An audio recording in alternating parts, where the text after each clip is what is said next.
Messieurs, dames, on va reparler du casse du Louvre, et non pas du casse de Bryce, mais bien du casse du Louvre, puisque ça fait très longtemps qu'on n'en avait pas parlé. Il y a un complément d'enquête qui est sorti ce 7 mai, voilà, qui revient absolument sur toute l'affaire. Le casse, la traque, les suspects, les erreurs du musée, etc. etc. Si jamais ça vous intéresse, vous savez où regarder au complément d'enquête. Si ça ne vous intéresse pas de regarder tout dans la totalité, eh bien si vous le voulez bien, on va se concentrer sur la vidéo du casse, puisqu'on a la vidéo entière de la caméra de surveillance qui a filmé plusieurs points de vue. Et donc on a les 4 minutes du casse, à partir du moment où il rentre jusqu'au moment où ils sortent. Vous allez voir, on va voir l'action des gardiens du musée, on va voir ce qu'ils ont fait, ou surtout ce qu'ils n'ont pas fait, ce qu'ils n'ont... en fait, ils n'ont rien fait du tout. Et de l'autre côté, on verra un peu la traque aussi, comment ils les ont retrouvés, comment ils les ont pourchassés. C'est parti.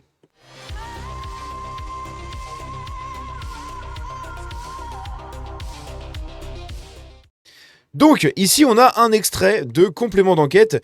Ce sont les 4 minutes du casse du musée du Louvre, du cambriolage. On peut voir ici la porte par où ils sont entrés et également ici des gens du musée. Je vais vous faire défiler les images. On va pas mettre le son parce que globalement, il n'y a pas grand-chose. En plus, il y a une espèce de musique d'ambiance qui est sûrement protégée, donc j'ai pas envie de prendre un strike débile. Donc ici, on le voit. Hop, c'est parti. Le timer est enclenché. Ça fait déjà 10 secondes qu'ils sont à l'intérieur. Ils sont passés devant les gens qui étaient dans le musée. Personne n'a bougé. Il y a un mec qui se dirige ici, vous le voyez ici avec son gilet jaune. Un autre de ses collègues qui court jusqu'au bout dans une autre vitrine. Là, on commence à voir des agents du musée qui commencent à arriver, des agents de sécurité. Donc ce que fait le mec ici, c'est qu'en fait il appelle le PC, donc le poste central en gros, le truc de sécurité, etc. Il l'appelle du coup tout ça en leur disant voilà, il y a un casse, qu'est-ce qu'on fait? Allô, faut appeler la police. Ici, on a un autre agent du musée qui vient avec un poteau, voilà, vous savez, les poteaux avec les rubans. Eh bien, il le prend, il veut essayer d'agir, mais il ne sait pas trop. Mais en même temps, il a envie, mais il n'a pas envie. Et puis, on lui dit de pas le faire. Et en fait, ce qui est dit dans le reportage, c'est qu'ils ont un ordre en interne de ne jamais intervenir. Du coup, pourquoi ils sont gardiens? Moi, c'est ce que je me demande. Si demain, tu es gardien d'un entrepôt, si t'as pas le droit d'intervenir quand des gens pénètrent dans l'entrepôt, ça sert à quoi que tu sois là, quoi? Ça sert à quoi que tu sois là? Donc là, voilà. Ils ne veulent absolument pas bouger, donc ils ont les mecs à 15 mètres. Ils ont les mecs qui sont en train de faire le braquage, ils sont à 15 mètres devant eux. Ils sont 3-4 là, les agents de musée, et ils ne font absolument rien. Et ce qui est lunaire, c'est qu'ici, on voit qu'il a fracassé, du coup, ils ont réussi, du coup, à fracasser les premières vitrines. Et ils vont commencer à faire tomber après du coup les objets dans leur sac. Vous allez voir la délicatesse dont ils ont fait preuve avec ces objets, c'est absolument scandaleux. Donc là voilà, il met un coup de disqueuse, il n'y arrive pas, ça fait déjà 1 minute 44 qu'ils sont là. Ça va faire 2 minutes. 2 minutes, c'est long. C'est très long 2 minutes. Mais pourtant ils sont peinards. Ils sont absolument peinards. Donc je sais pas s'il y a une complicité dans le musée, j'en sais rien. Je ne fais pas partie de l'enquête. Mais c'est quand même très curieux. Voilà les mecs, ça fait 2 minutes maintenant. Ils entament la 2e minute, c'est parti. Ils sont toujours en train de disquer les vitrines. Pendant ce temps-là, personne ne fait rien. Voilà, l'autre il met des coups de poing. Il arrive à péter la vitrine. Donc ils ont mis 2 minutes quand même à les disquer. Pendant 2 minutes, les mecs étaient comme ça. Et personne n'a jamais rien fait. C'est hallucinant. Ici, du coup, on voit le mec qui commence à mettre les bijoux et compagnie, le butin, dans justement son sac. Et ici, on a cette dame qui va s'exprimer jusqu'à la fin, qui va dire des trucs très intéressants. On va l'écouter, vous allez voir. Mais voilà. Ce qu'il faut retenir, c'est que pendant 2 minutes 20, déjà, les agents n'ont absolument rien fait. Maintenant, on va écouter cette dame. La disqueuse, pour moi, c'était un braquage. Sophie, agent de surveillance, était présente aux abords de la galerie. Elle s'exprime pour la première fois face caméra. Moi, je l'ai vue comme une tronçonneuse. Voilà. On n'a pas envie de se confronter à ce type d'engin, surtout la façon dont ils avaient l'air impassibles, alors qu'il y avait de la présence. Ouais, en même temps, la présence, on l'a vu. Tu parles d'une présence, toi. Les mecs s'en battent les steaks. Ils sont concentrés sur leur objectif. C'est le casse de leur vie, là. C'est littéralement le casse de leur vie. En fait, là, ça fait alerte. Ils sont prêts à la violence. On est face à des gens qui sont quand même très déterminés. Les agents du Louvre ne sont pas formés pour faire face à des cambriolages violents. Du coup, ils servent à quoi? À quoi servent ces gens? Littéralement, à quoi ils servent? S'ils ne sont pas formés pour faire face à la violence. À quoi vous servez, putain?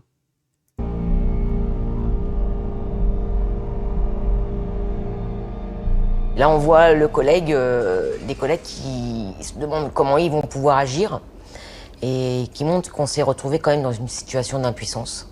On ne sait pas ce qu'ils ont comme arme, donc on voit bien les hésitations. Mais vous êtes des putains d'agents de musée. Alors je sais, il y en a qui vont me dire, parce que je sais que je suis regardé par des gardiens de musée, etc. Dont un que je salue, qui je n'ai plus le temps d'échanger avec lui en message privé, mais je vois toujours de temps en temps ses messages et je le remercie du coup de toujours envoyer de temps en temps des choses. Mais je sais que vous n'avez sûrement pas envie de perdre la vie, hein, c'est absolument logique. En revanche, je sais pas, ça coûte rien de se rapprocher. Enfin, le mec... je sais pas en fait, je sais pas, putain vous avez pas de gilet pare-balles, vous avez pas de truc. En fait c'est con, hein, je suis désolé pour les gardiens de musée, mais vous servez à rien. Si vous êtes dans un musée et que vous ne pouvez pas intervenir, bah ça sert à rien d'être gardien de musée. Et ça sert à rien que le musée embauche des gardiens. Si c'est juste pour que ce soit des plantes vertes, tu mets des caméras et ça fera largement le taf. Hein. C'est tout. Hein. Des caméras ou des barrières, j'en sais rien. Mais je trouve ça quand même assez ridicule quoi. On a 4 mecs, 3-4 personnes qui sont là, qui regardent faire le casse, et il se passe rien. On va pas vers quelqu'un d'armé.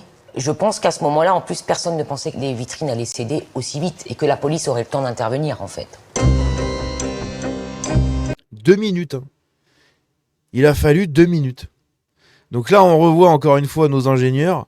Voilà, 2 minutes 20, ils ont réussi à péter les disqueuses, enfin à péter les vitrines à la disqueuse. Donc là, ils sont en train d'essayer de faire un trou avec la main. Alors, ils mettent des coups de poing et tout, ça fait déjà 10 secondes. Voilà, hop, là il a tout embarqué. Maintenant il fait le tour, il va aider son pote.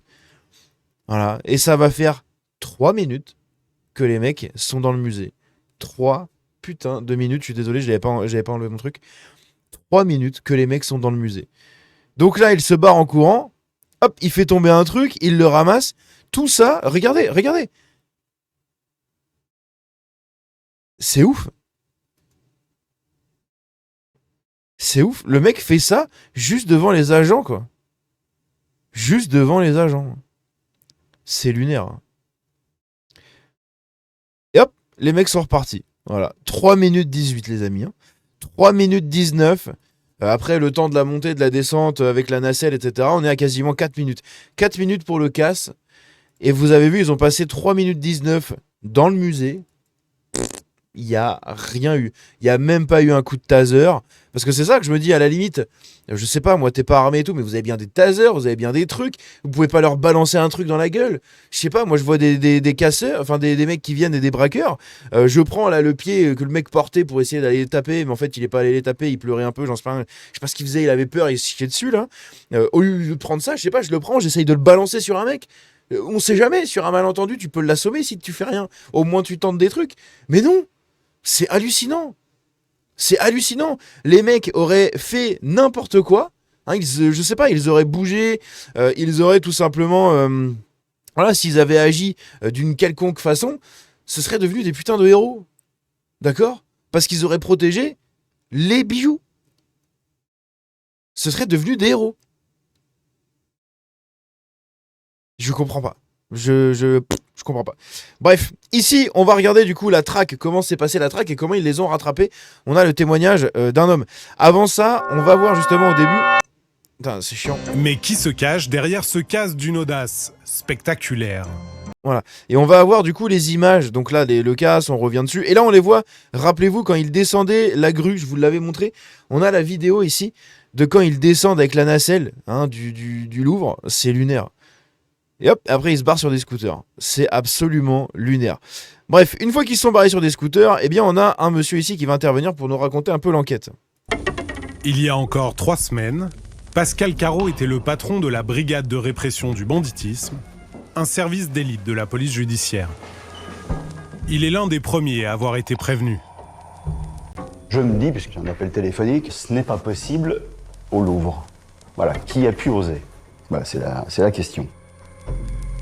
Pendant 6 mois, c'est lui qui a dirigé l'enquête sur le cambriolage du Louvre. Et moi, je pense qu'à 10 secondes près, ils étaient interpellés. Ils étaient contraints de partir très très vite, puisque d'un côté, lorsqu'ils descendent avec la nacelle, ils voient arriver les policiers, et de l'autre, ils sont en hauteur naturellement, ils voient arriver le service de sécurité du Louvre, et ils vont être pris en tenaille. Après être parvenus à dévaliser le plus grand musée du monde, les 4 malfaiteurs vont multiplier les erreurs. Les policiers retracent le parcours des malfrats grâce aux caméras de surveillance. Donc là, on a des clichés pris par des caméras de surveillance.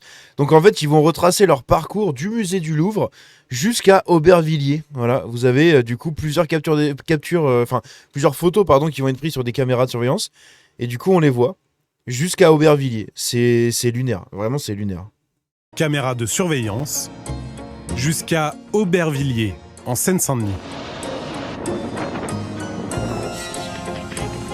Dans ce parking souterrain qu'ils ont choisi pour refuge, ils semblent ignorer la présence de caméras. Sur ces images, saisies par les enquêteurs, on les voit admirer leur butin. Là aussi, hein, c'est ouf. Hein. Là, on a des images où on voit les mecs en train de regarder les trucs dans le sac, avec leur casque et tout. C'est vraiment, mais c'est des débutants, j'en sais rien. C'est connu pourtant. Enfin, même moi qui vis pas à Paris, je sais que dans les caméras, dans les sous-sols, il y a des caméras de surveillance. Bref, qu'est-ce qu'ils font? C'est très curieux. C'est vraiment très très très curieux.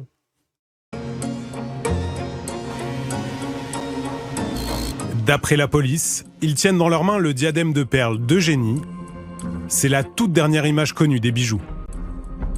Au Louvre, les cambrioleurs ont laissé de nombreuses traces qui vont permettre de les identifier. La police scientifique effectue 150 prélèvements ADN sur les vitrines, sur le balcon et sur la nacelle que les voleurs n'ont pas réussi à incendier. En 10 jours, 3 suspects sont interpellés. Le 4e le sera 1 mois plus tard, incriminé par d'autres éléments. Voilà, ici vous avez la photo, messieurs, dames, de chacun des suspects, hein, des suspects, des coupables. Ici, très intéressant, rappelez-vous, le monsieur qui est le plus foncé, eh bien c'est Doudou Cross Bitume. Hein, vous vous rappelez de lui, là, c'était un espèce de rappeur d'Argenteuil, ou enfin d'Aubervilliers, ou je sais plus d'où, là, de quel coin.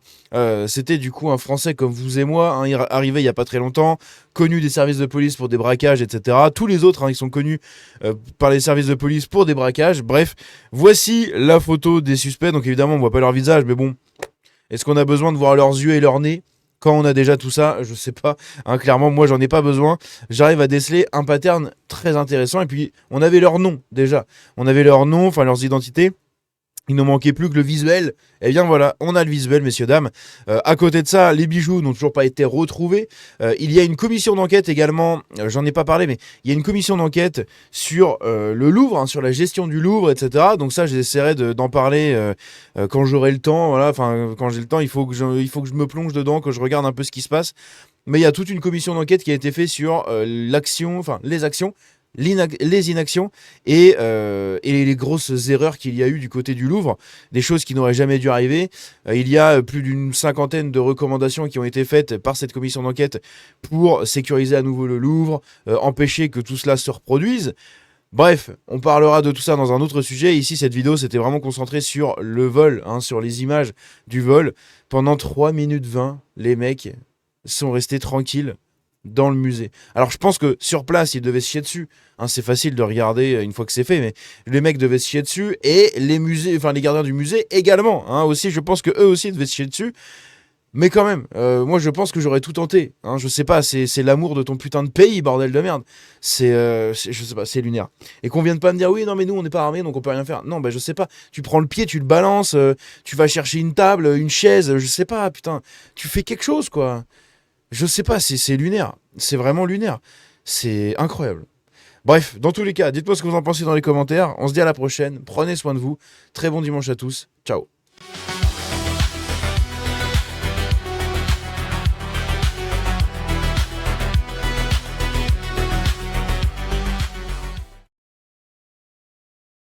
Et j'ai oublié de vous dire, vous avez tous les liens qui sont également dans la description si jamais vous voulez aller checker directement le complément d'enquête. Ciao.